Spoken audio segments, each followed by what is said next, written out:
great to be here, a real privilege, and I've got that on right, have I? All good? I know, when they got it on crooked and that it annoys you all through, doesn't it? You can't listen to anything they say. So, is that all okay?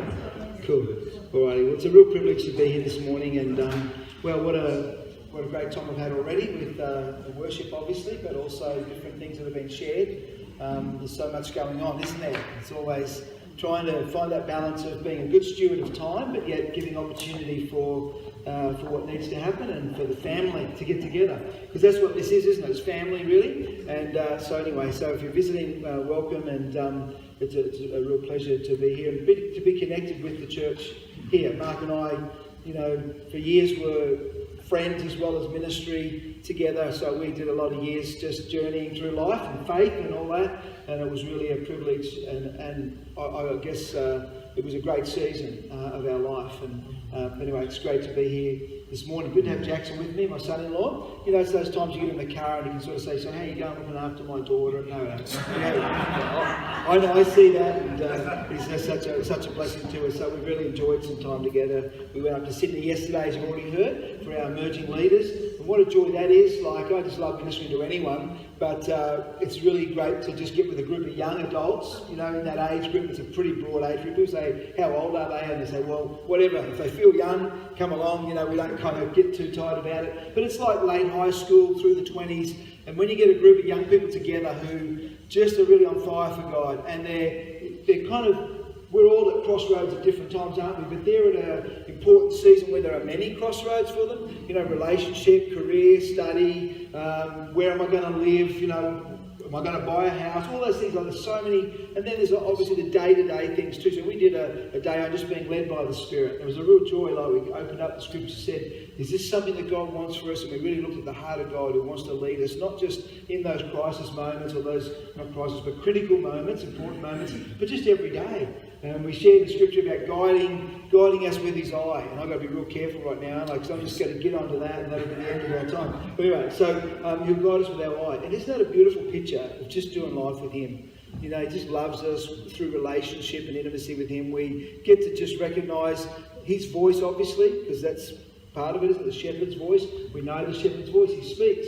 But to know the shepherd's heart, and then to just be close and in. I gave the example, and then I'll get straight on to the next thing. I gave the example of my little boy. My kids are all grown up now. I've got four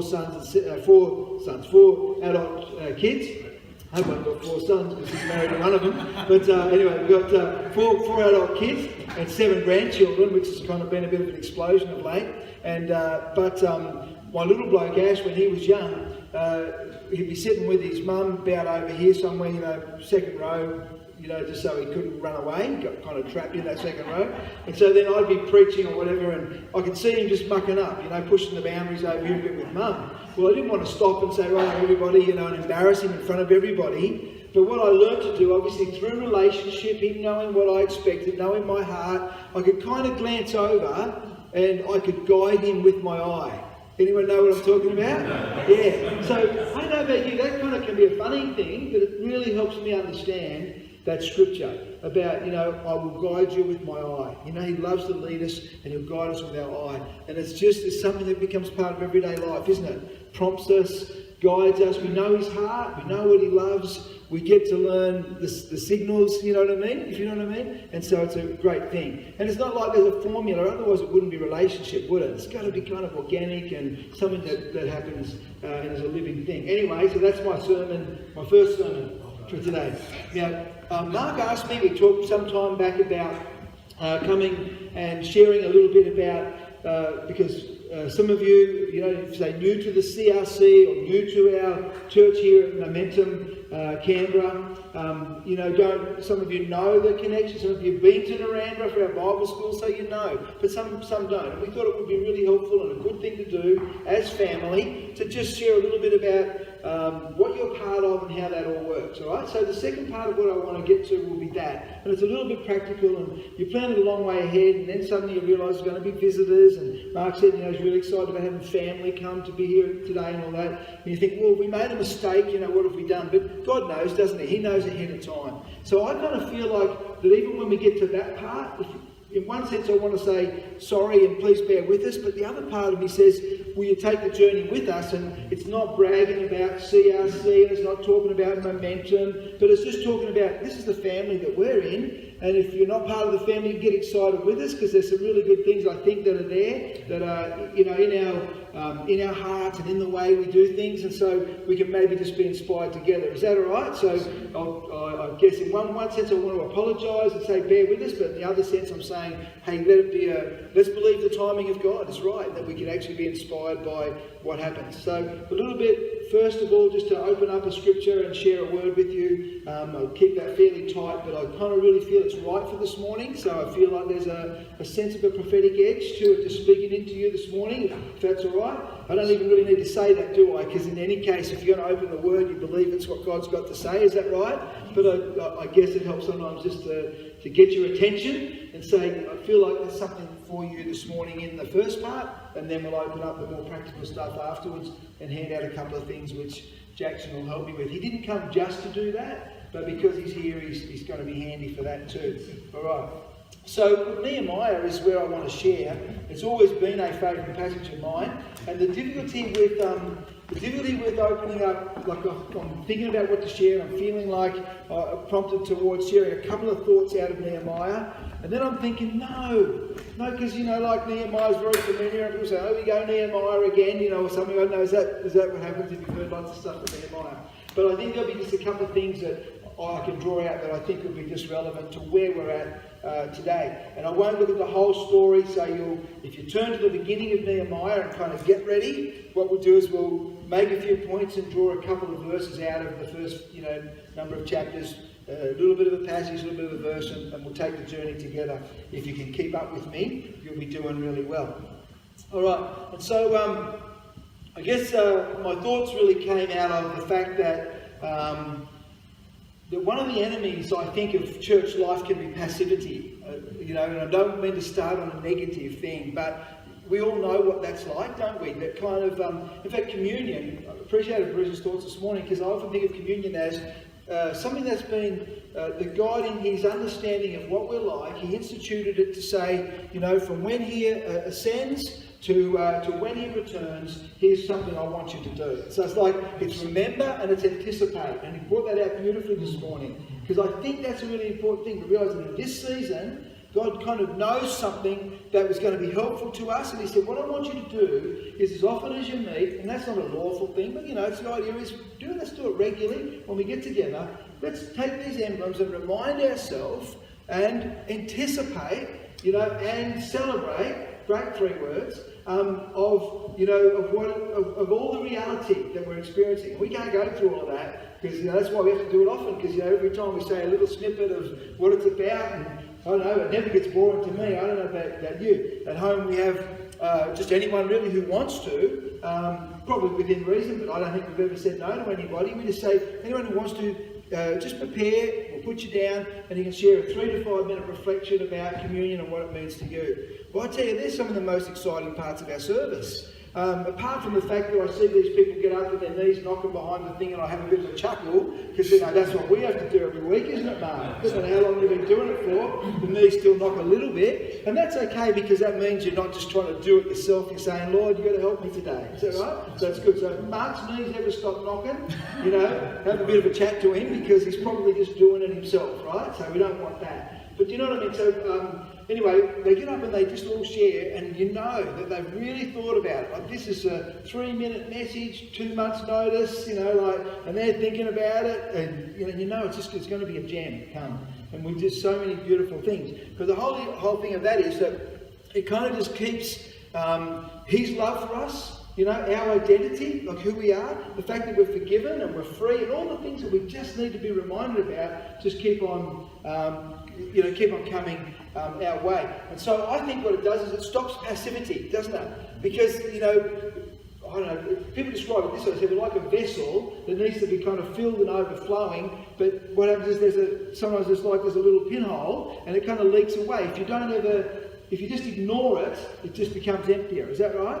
Because so we're like a vessel, not meant to be full, like I'll keep it full and be careful, but actually full and overflowing. That's what it's meant to be. So when you picture yourself as a vessel being filled and overflowing, and that's what it's about. So passivity is an enemy to that. Passivity, like just saying, oh, it should be right, I can just do this myself, oh, I kind of know it all, or whatever else. There's all sorts of things that we can just get a little bit passive about. So what I want to do is just encourage you this morning with a few things that I think help us to not fall into passivity, but actually to keep our spiritual fervour, as the Apostle Paul wrote, didn't he? Never be lacking in zeal, keep your spiritual fervour. And he says actually serving the Lord. Interesting, isn't it, how serving is a part of keeping our spiritual fervour. Is that right? That if we're always kind of thinking, fill me, fill me, fill me, give to me, we actually can, in that place, we can lose our fervour. So there's, not meant to be, but my first point is probably about serving, isn't it? But anyway, so Nehemiah gives us a little bit of a clue. So first of all, right at the beginning of Nehemiah, chapter 1, I'll read verse 1 to 4. We'll go straight to verse, I was going to break it up. We'll go straight to verse 6 and we can just keep moving along. So the very first thing is, and this is a little bit interesting, but my first point about overcoming passivity is to have passion. Now that's a little bit like saying, if you don't want to wear white, wear colour. Like, it's a little bit obvious, isn't it? Like, if you don't want to have passivity, then have passion. So sorry that that's a little bit predictable, but that's the first point, is to have passion. And what I love about the beginning of Nehemiah's story is there's a lesson here about passion that I think is helpful for us. Because I think there's a kind of passion that's a bit repulsive. Now, let me explain that. If I'm walking around Canberra and there's a whole heap of new car lots, not used, I don't know what it's new car lots, right? And you get to a street and it's got all these car lots. I don't know about you, I kind of feel like I want to pull up and have a bit of a look around. I'm not buying a new car or anything. I just want to have a look. Is that only me? Is it only men? Is there any girls here, any ladies here that actually do the same thing? Like, you like to have a look at cars? Okay, all right, whatever. I didn't want to suggest that, Mark. You're brave than that. Anyway, so what happens is you go in, and look, this happens, I know I go to places which I imagine India might be like this. If you go to the market, you can't just look and browse. You've got them coming out and waving the materials at you and wanting you to buy, and then say, you can't browse. Who likes browsing? Like, leave me alone, let me browse. So you go into the car yard and you're looking at the second hand, you're looking at, I don't want to keep saying second hand. What are you trying to say something to us? But you go to the car yard and you're walking around, I just want to look, I don't want to buy, and what I'm doing is I'm glancing over at the office, you know, and when that guy starts coming, I've done looking at this place, I'm going to the next one. Anybody, I'm speaking to the right people. Anybody? Right, so I just want to enjoy it, I just want to look and have a look, oh, well, this one, how's it compared to mine, you know, wouldn't it be nice to have this one, a little bit like Simon, you got to dream sometimes, haven't you, you know. So the thing is, that I often feel, and this is not always the case, but if you bump into a car salesman, you just know sometimes they're passionate, but it's a repulsive passion. Because what you know, it's never about what sort of car do you need, it's about, I've got to get my figures up. Is that right? And to me, he's passionate. Is that right? He's passionate, but I kind of get the feeling there's something that's not attractive about this passion. It's motivated by something, it's driven by something that's not right in some ways. But you get that car salesman sometimes, and you know, you'll be talking to him, and you'll be talking away, and you say, you know what, that's probably not what you're looking for. And you think, oh, okay, that's interesting. So he's passionate, he knows his stuff, he's interested in what you want, but he's actually looking to, what his passion is to actually provide someone with the vehicle that's going to be exactly what they want. He gets his delight out of knowing that he's actually met a need for somebody, you know what I mean? So there's there's probably lots of kinds of passion. There's two kinds of passion. There's one that's kind of like repulsive and there's one that's attractive. Who's with me? Am I conveying that? Because I've got to be quick, Mark.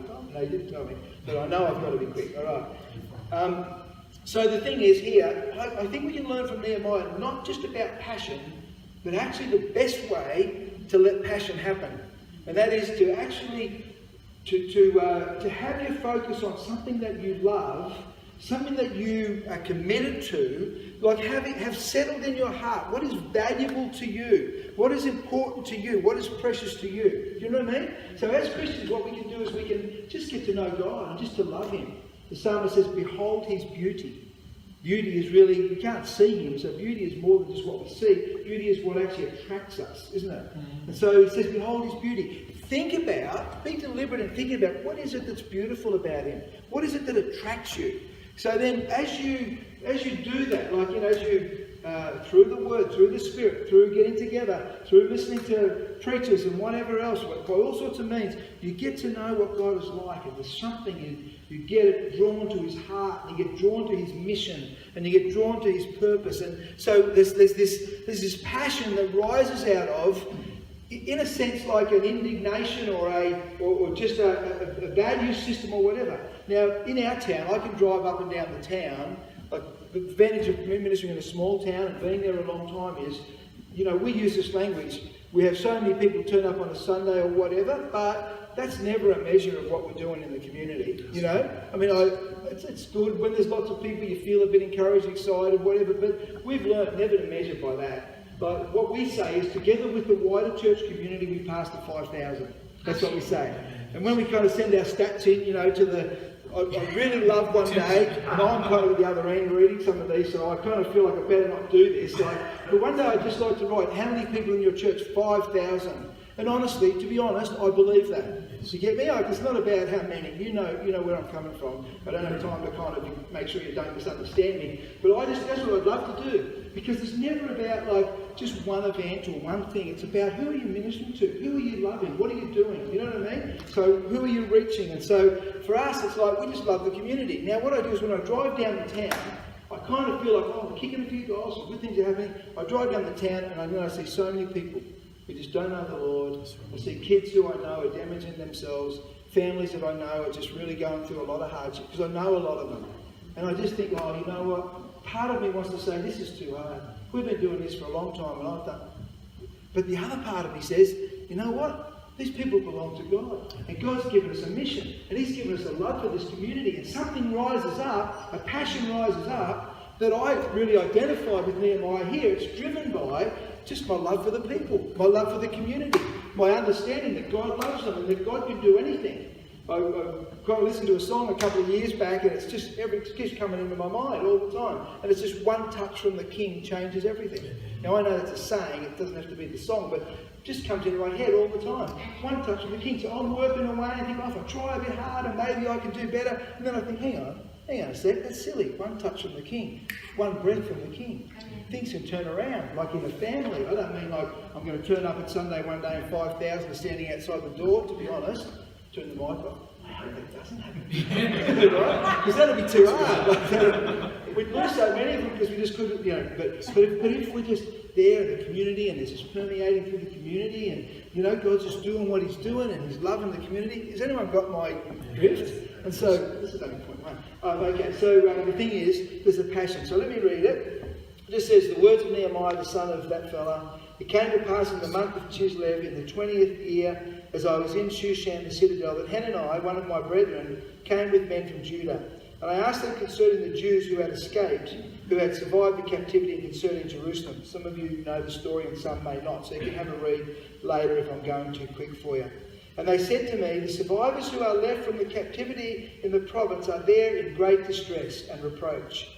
So he's getting this report of what is happening in Jerusalem, a city that he loves, but a city that he knows God loves, and a city that to him symbolises, in a sense, God's city. There's something about God's dignity. There's something about just what God loves that has been threatened here. You know what I mean? And particularly the wall. Again, we don't have time to go into it, but the wall kind of talks about the dignity and the safety and the strength of the city. So what he's getting this report that the people are really struggling and the walls are still broken down and nobody's fixing them, and this city, this beautiful city that to him symbolises something of, of something of meaning to God, is actually not, it's in a bad way.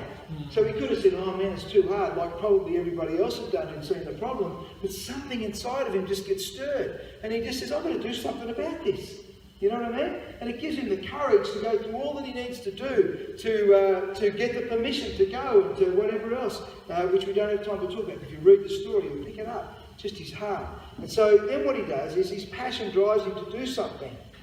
Not, I'm going to get him, I'm going to fix it, but it's just, his first thing is, Because he says the wall of Jerusalem is also broken down, its gates are burned with fire. End of verse 3. So it was when I heard these words that I sat down and I wept and I mourned for many days, and I was fasting and praying before the God of heaven. And I said, I pray, Lord God of heaven, O great and awesome God, you who keep your covenant and mercy with those who love you and observe your commandments, please let your ear be attentive and your eyes open, that you may hear the prayer of your servant, which I pray before you now, day and night. And I'll pause there because he gets into, like confessing for the people and all that, which is like a really another thing to talk about. But really what we see is a passion, don't we? And the passion is just driven by what God loves. He's got a bit of a glimpse of God's heart, and he knows this is not good. And I just want to be, something's stirring in me, I've got to do something about this. And so that's a clue for us, isn't it, about passion. Passion as a church, passion as a believer, to learn from here. And this kind of passion, what it does is, it doesn't say, right, I'm going to work harder. It says, God, I'm going to cry. I'm going to just cry out to you, because this is bigger than me. But I know you have an invested interest in this. This is your heart. So I just want to give myself to what your heart, wants to do. Do you know what I mean? And isn't that ministry? Isn't that church life? Isn't that Christian life? To do that. So that's the first thing is passion that comes from just knowing the heart of God and identifying with the heart of God and just loving what God loves. There's a whole couple of messages in that, but just coming to where you love what God loves. How big a thing is that? So then the next one. This is an interesting one because it just relates a bit to today, and perhaps why I felt God prompted me to come to this in introducing what we're going to do today is the second thing that maintains passion is strategy and vision. Now, I'm not meaning like in a really clinical, kind of cold way, the organisation, have a vision, have a strategy. But there is, when God is putting strategy in our heart, when we're working together as family, there is something about that. Now, I'll just read a couple of, we'll jump over to chapter 2 of Nehemiah, verses 11 to 18, and I'll read quick and won't say too much, all right, because we can move to the next thing. So I came to Jerusalem. You can read what happened in between. I came to Jerusalem and was there 3 days. Then I arose in the night, I and a few men with me. I told no one what God had put in my heart to do at Jerusalem, nor was there any animal with me except the one on which I rode. And I went out by night through the valley gate to the serpent well and the refuse gate, and viewed the walls of Jerusalem, which was broken down, and its gates which were burned with fire. Then I went on to the fountain gate, to the king's pool, but there was no room for the animal under me to pass. So I went up in the night by the valley and viewed the wall. Then I turned back and entered by the valley gate, and so returned. And the officials did not know where I had gone or what I had done. I had not yet told the Jews, the priests, the nobles, the officials, or the others who did the work. Then I said to them, You see the distress that we are in, how Jerusalem lies waste, and its gates are burned with fire. Come and let us build the wall of Jerusalem, that we may no longer be a reproach. And I told them of the hand of my God which had been good upon me, and also of the king's words that he had spoken to me. The king had given him letters authorising him to move through certain places where he needed to go, and also gave him permission to get the materials, the timber and the other materials that he needed. So the king was really, gave him authority and equipped him and sent him out. So he told them. So what he did was he had a look, and then he told them at the right time, and he shared the vision, and then their response was, so they said, let us rise up and build. And then they set their hands to this good work. And here the good work is the God work, isn't it? It's like they set their hands to the God work. An important part of that, sharing the vision, was this is what God has been saying to me, and now I want to share it with you. And so they joined in. So strategy and vision, the plans that God has put in my heart, was from verse 18. And then another part of strategy and vision, which I'll just quickly look at, is to be aware of the enemy's strategy. So we have our strategy, but to be aware of the enemy's strategy. Now, I don't have a lot of time to talk about this, and we don't really overemphasise, do we, what the enemy's doing. But, we're warned in Scripture to beware. Now, beware doesn't mean get scared. Beware means be aware, that's all. Because when you're aware and you know your authority, you don't have to be worried. It's not about beware, like be scared of aware, but be aware. Just know. Because when you know, then you are able to respond appropriately. So chapter 2, verses 19 and 20, introduces to these characters Tobias, Geshem and Sanballat. And they used a couple of strategies. And I'll just quickly look at them now just so you can make the application yourself. But when Sanballat, the Horonite, Tobiah the Ammonite official, and Geshem the Arab heard of it, they laughed at us and despised us and said, "What is this thing that you are doing? Will you rebel against the king?" So I answered them and said to them, "The God of heaven himself will prosper us. Therefore we his servants will arise and build, but you have no heritage or right or memorial in Jerusalem." So really the mocking, isn't it? It's the mocking voice that you can't do this. Now, you know where that comes from sometimes? Within ourselves, doesn't it? So sometimes it's like real enemies, like, and you kind of see them. The less obvious sometimes is your own voice. It says, "Mate, what are you doing? Like, this is just too hard. How are you going to do this? You're not going to be able to accomplish this." And so we need to recognise, don't we, those voices sometimes. And as a church, voices can come from all sorts of places. And so we just need to not be paranoid about it or over worried about it, but just to be aware that the enemy has strategies as well. And one of them is to criticise and to mock and to put down. And then if you jump to chapter 4, how you going jumping? Are you jumping all right? 4, 1 to 3. So they made some progress, and so it happened when Sanballat heard that he was rebuilding the wall, that he was furious and very indignant and mocked the Jews. And he spoke before his brethren and the army of Samaria and said, "What are these feeble Jews doing? Will they fortify themselves? Will they offer sacrifices? Will they complete it in a day? Will they revive the stones from heaps of rubbish, stones that are burned?"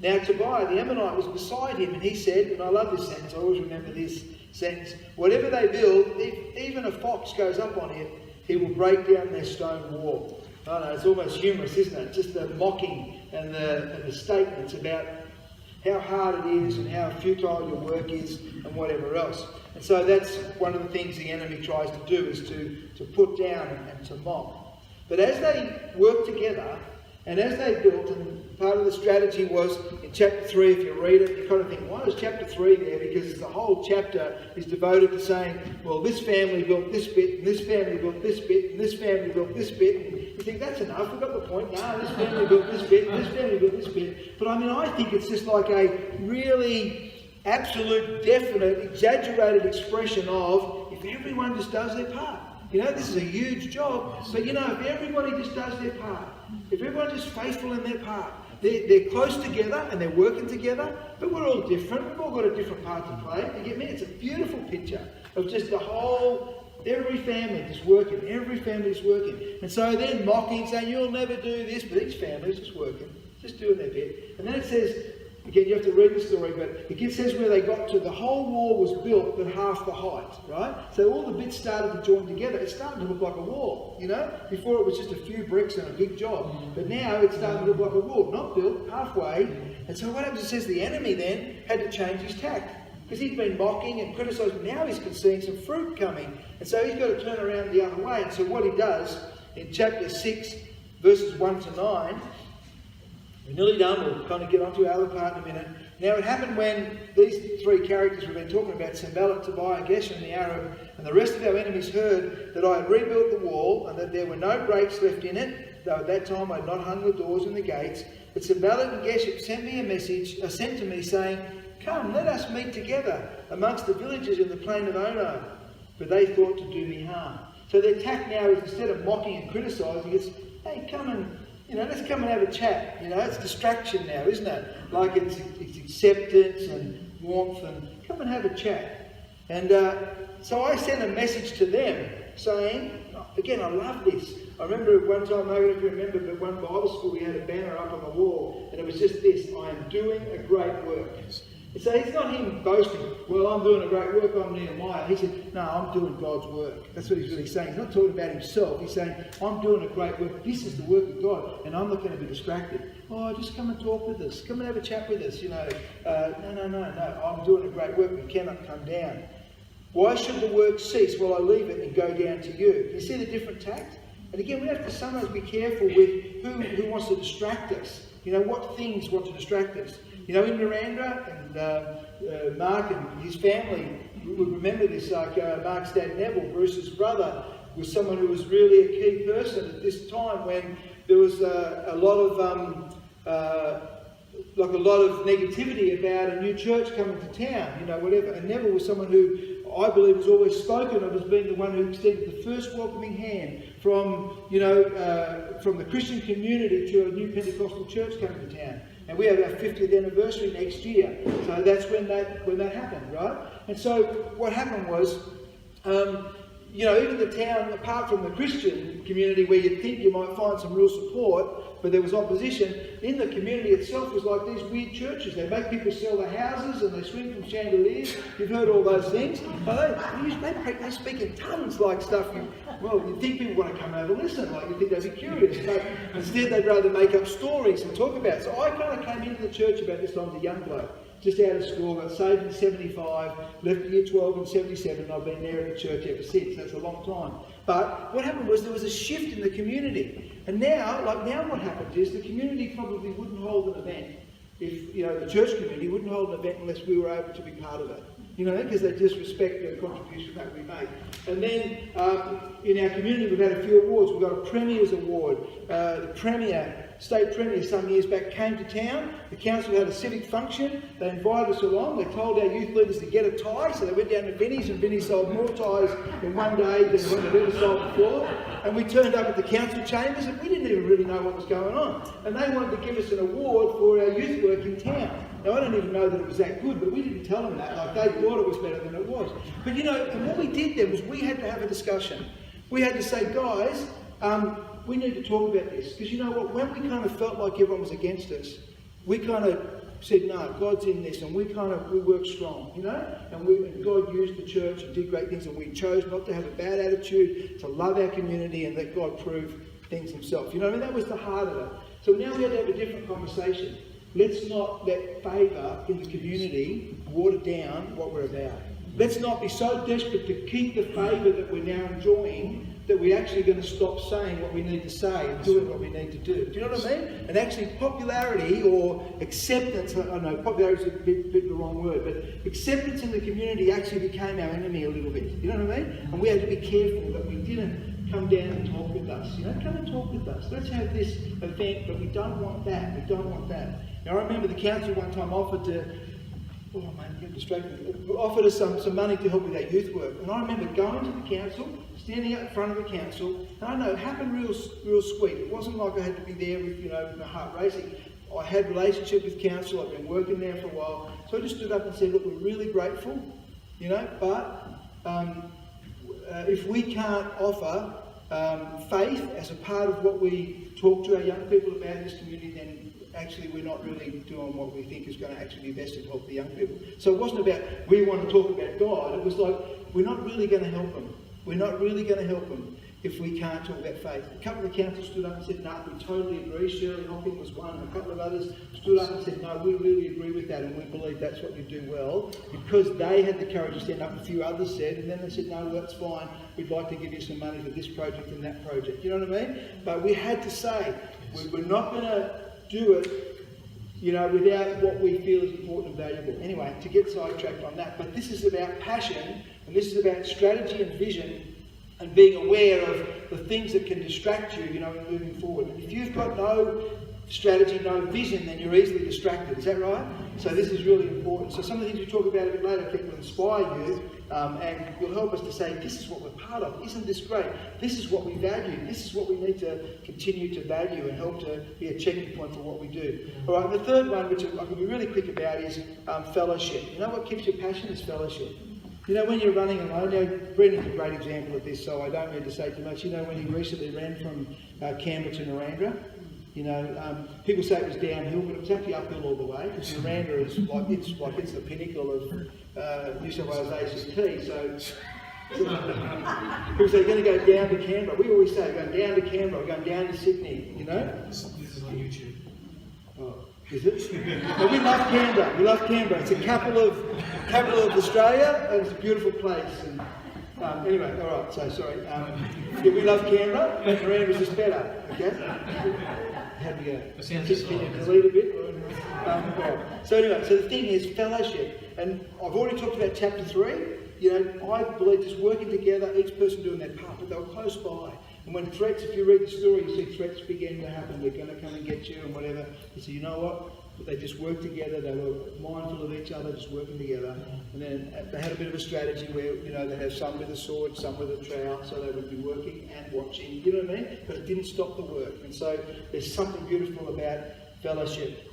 And then chapter 4 and verse 6 just gives us a bit of a glimpse of this as well. So chapter 4, verse 6, just jumping back a little bit. But it says this, so we built the wall, and the entire wall was joined together up to half its height. That's the point I talked about before. For the people had a mind to work. They had a mind to work. They were working together. They had a mind to work. And when they did it, the wall began to join together. That was only half built. They did it together. And in chapter 6, because I know you want to know the end of the story, so it's the last verses, chapter 6, verses 15 and 16, says, so the wall was finished on the 25th day of Elul in 52 days. It happened when all our enemies heard of it, and all the nations around us saw these things, that they were very disheartened in their own eyes, for they perceived that this work was done by our God. And the work spoke for itself, didn't it? You know what I mean? The work spoke for itself.